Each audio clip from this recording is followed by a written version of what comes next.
वो कलेक्टर साहब याद है, त्रिपुरा वाले शैलेश कुमार दी यादव?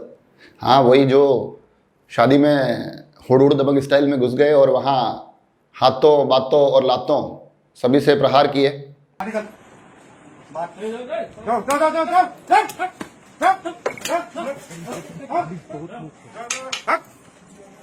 चलो बाहर निकलो सभी लोग, बाहर निकलो। बैंड बाजा बाहर। पुलिस कहाँ है? मास्क कहाँ बोलो?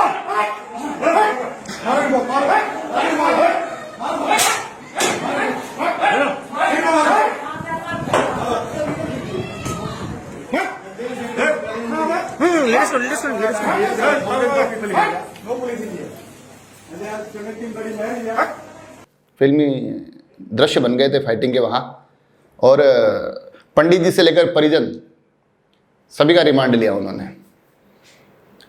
साथ में अकेले ही नहीं, आसपास जो पुलिस वाले थे उनको भी प्रेरित करते रहे कि वो भी लाठीचार्ज जारी रखें।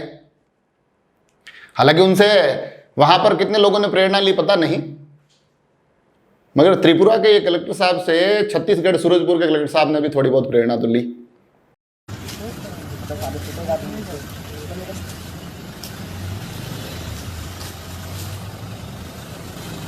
कौन सा टेस्ट कराने गया? दादी का दे गया था, नहीं तो नहीं निकलते हैं वैसे हम लोग घर में, इसीलिए नहीं ये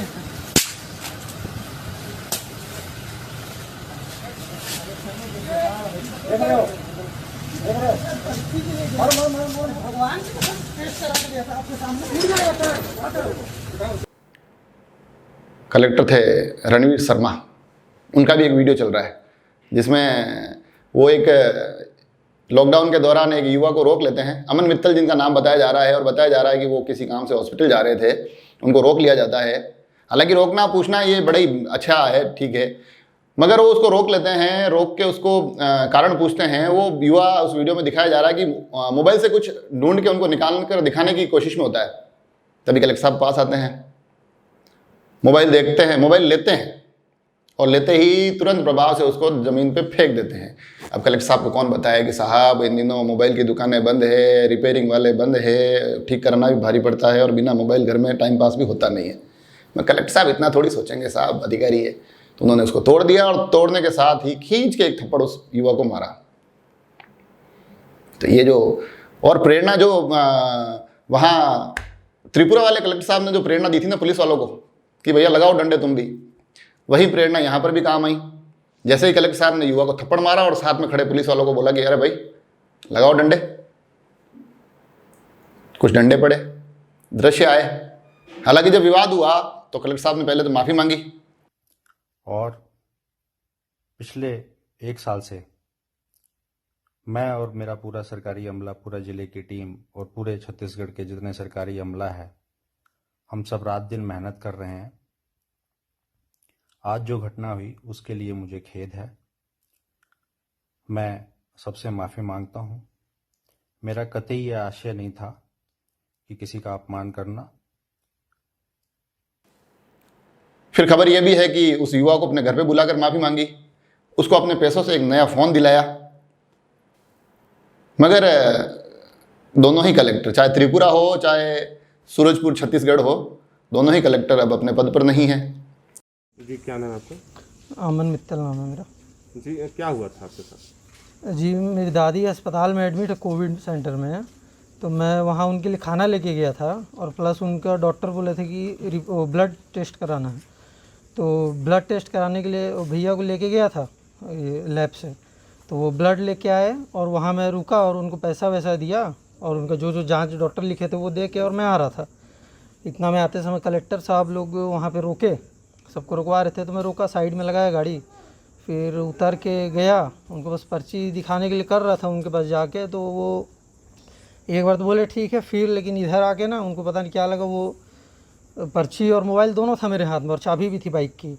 अब पहले तो वो क्या बोलते हैं कि मोबाइल लिए और पटक दिए, फिर पर्ची देखे भी नहीं और एक झापड़ मार दिए मेरे को, और पुलिस वाले को से भी बोले कि मेरे को मारने के लिए, और चाबी ले लिए बाइक का और मोबाइल एकदम तोड़ दिए पूरा। क्या लगता है क्या होना चाहिए? अब सर देखिए, कोई छोटा अधिकारी कुछ करता तो हम बड़े अधिकारी के पास जाते, शिकायत करने के लिए। अब जिले के जो सबसे मेन मालिक हैं कलेक्टर साहब, वो ऐसा किए हैं तो अब किसके पास जा सकते हैं। ये सोशल मीडिया की ताकत है। और जब इन दोनों ही कलेक्टर के कारनामों से आहत हताहत हम लोग वापस अपने राज्य राजस्थान की तरफ आ रहे थे, तो राजसमंद पहुंचने से पहले आ जाता है भैया भीलवाड़ा। भीलवाड़ा कलेक्टर साहब का भी किस्सा सुन ही लीजिए। शिव प्रसाद जी, भीलवाड़ा कलेक्टर। खबर यह है कि वो एक दिन लॉकडाउन का जायजा लेने अपनी साइकिल पर निकल पड़े। बीच में एक पुलिसकर्मी, एक महिला पुलिसकर्मी ने उनको रोक लिया जी, जिनका नाम बताया जा रहा है।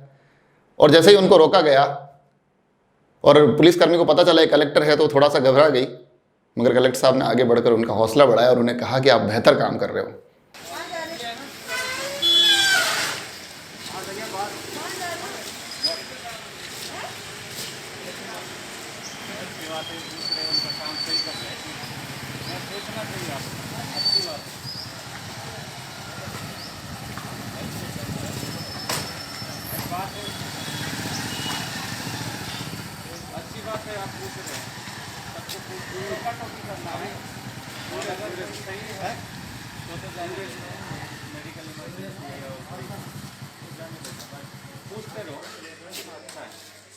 इसी यात्रा में कलेक्टर साहब थोड़ा और आगे गए। वहां पर उनको कुछ पुलिसकर्मी से बात कर रहे थे, तभी कुछ लॉकडाउन के दौरान एक व्यक्ति बाहर मिल गए। उन्होंने उनको रुकवाया, पूछा, उनके हाथ में जो पर्ची थी उसको चेक किया और उनको जाने दिया। और उनको जाने देने के साथ साथ पुलिस को इन्होंने भी प्रेरणा दी, मगर वो पहले वाले कलेक्टर साहब वाली प्रेरणा नहीं थी, डंडे मारने वाली। यहाँ उन्होंने पुलिस को बताया कि इस प्रकार से कोई अगर व्यक्ति आता जाता है जिसके पास कोई असल कारण है बाहर आने का, तो उसको जाने दिया जाए। अब कहानी तीनों किस्से तीनों ही कलेक्टर के हमने आपको सुना दिए।